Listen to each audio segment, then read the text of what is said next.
How to change your user account name in Windows 11. Press Windows plus R to open the Run dialog box.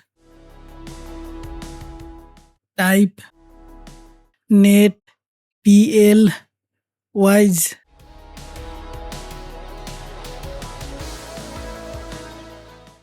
and hit OK.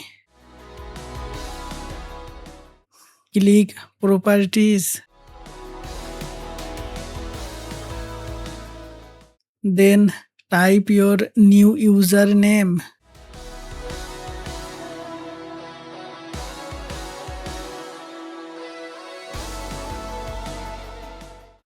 Click OK. Now restart your computer.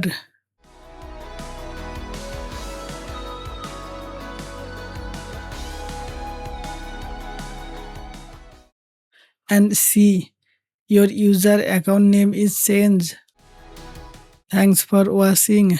Don't forget to like and follow for more quick Windows 11 tricks.